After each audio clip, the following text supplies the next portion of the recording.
I born to be a leader. It is my right to exercise my greatness. Life is not a chance, it is a choice. I choose to be uncommon. People may put me down again and again. I will stand up again inside me. People may draw boundaries for me. My vision is behind boundaries. I search for opportunities and each adversity imposed on me. I define my own path.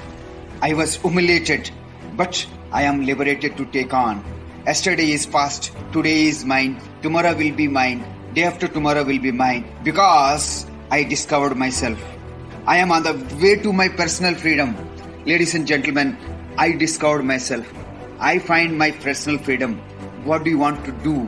What do you want to do without limitations and boundaries? With whom would you want to spend your time? How do you feel? How do you smell your life? 99% of the people cannot answer these questions. Who will decide what to do, where to do, how to do, when to wake up and how much to sleep? Are you doing the way you want? If you do not have answers for these questions, ladies and gentlemen, then you need to search for your freedom. Search for your freedom desperately.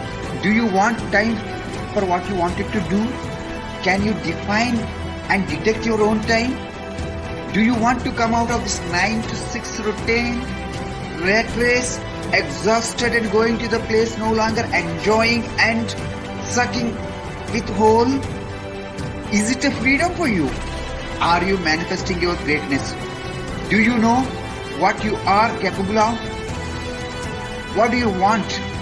Money, peace, time, charity, harmony, honesty, legacy, contribution, empathy, grace, or humanity? Ladies and gentlemen, true personal freedom is to live as you are, to do what you want, and to spend time with people you like, act, speak, and think as you want. Freedom is not a privilege, but it is a right.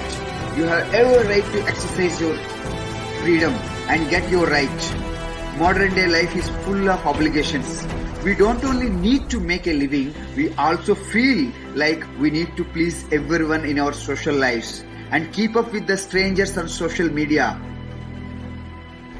For many of us, personal freedom is a distant dream, and we stop chasing that. We are tied down by obligations that were never wanted in first place. So why do we still end up living a life we don't want? We live in a deception because the truth is so painful, but no one wants to live in deception. As Stoic philosopher Epictetus once observed, who wishes to live in deception? Those people tripped up, mistaken, misunderstand, undisciplined, complained, in route. These are base people who don't live as they wish, and so no base person has a freedom, and they live their life with misery and without freedom throughout their life. Ladies and gentlemen, we all know that everything has a price. So what does it take to truly to get a freedom? If you want to live your own terms and do as you want, the price is introspection, discovery, transformation, living up to your purpose. It is very difficult, but it is enlightening and feel fulfilling.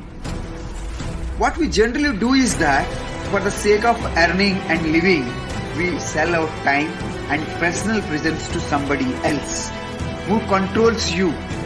By selling time, you will be dictated by somebody else, and he will say what to do, what not to do. They would focus on you to be a follower as all your life. They will train you to disbelieve yourself. They will condition you to doubt yourself every day. They convince you that you are born to be a highly paid servant. They will inculcate a culture that should not even inculcate a culture that you should not even try to achieve your greatness. Just pay bills and die. Look at what you have accepted in your life. living a normal life, die like our forefathers. The time you bound to sell to your job or profession is non-returnable, ladies and gentlemen. It has gone and lost.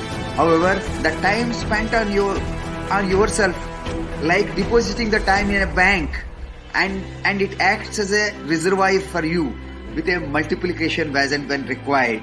Everybody has equal time, ladies and gentlemen. The person who has got this reservoir can be a successful person in the future.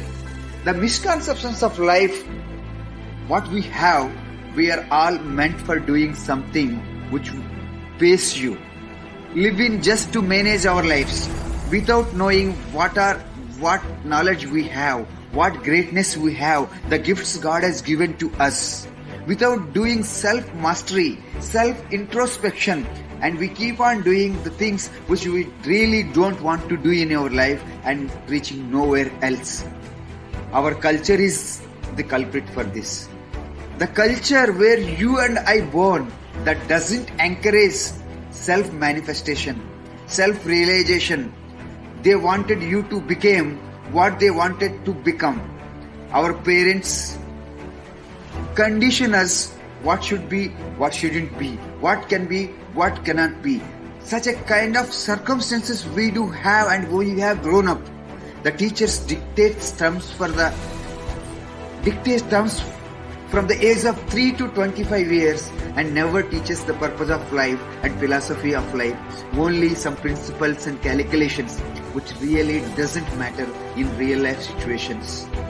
Ladies and gentlemen, the God has sent us to this planet with a purpose. God has created you for a particular purpose. When you were created for a purpose, we have been gifted with some talent within you to achieve this purpose. The purpose can be identified by discovering yourself, identified by introspection. How do we discover yourself?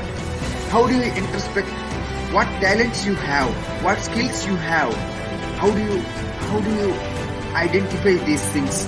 And the knowledge you acquired over the period of time will help you to live a meaningful life, that help you to control your life. You may have a social freedom, ladies and gentlemen. You have a political freedom. You may have a spiritual freedom. But to have a personal freedom, you need to discover and define yourself. What is the one thing which helps you to find out your personal freedom? Discover your greatness, define you, the single word which is called motivation.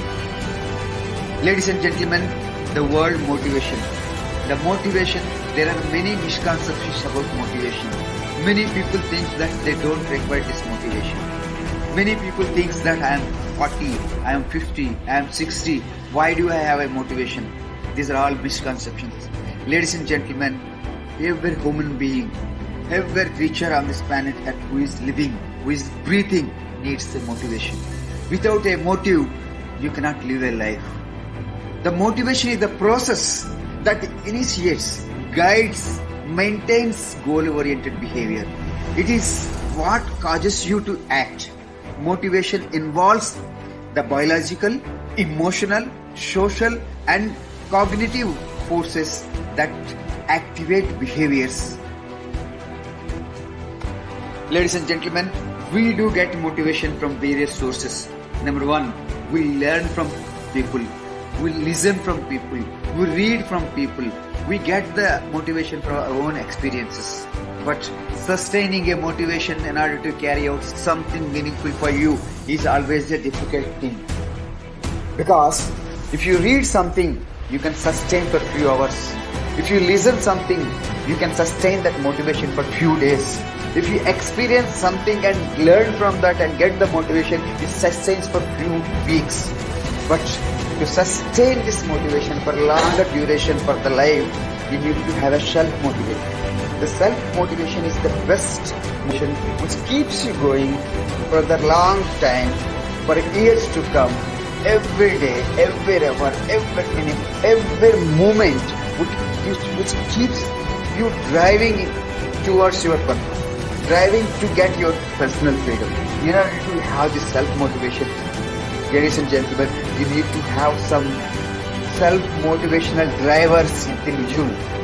These drivers, I will name some of the. One is the discipline. Number one is the discipline. Number two, make it okay to fail. This is the life. When you are on the success journey, the failures bound to happen. And don't afraid of failures, and don't take these failures as a permanent and take it as a temporary. Address it and move forward. Number three, courage to say no. Number four, don't seek approval for your activities, what you are going to do. Don't ask people to approve you.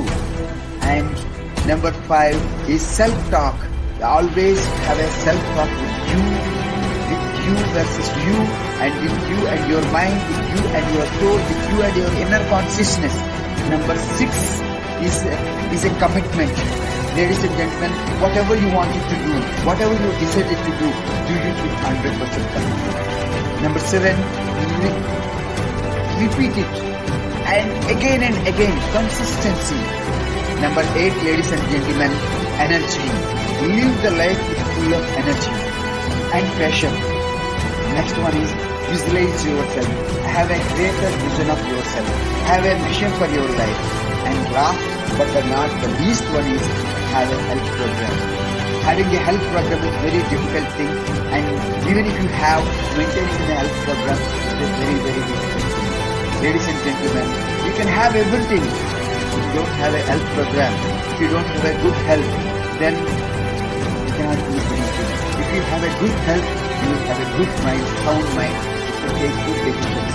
Have a good health program for succeeding in the life. Ladies and gentlemen, for time being, I am signing off. This is Venkatramana. We will meet again. We will discuss about self-motivation in the next session. Thank you very much.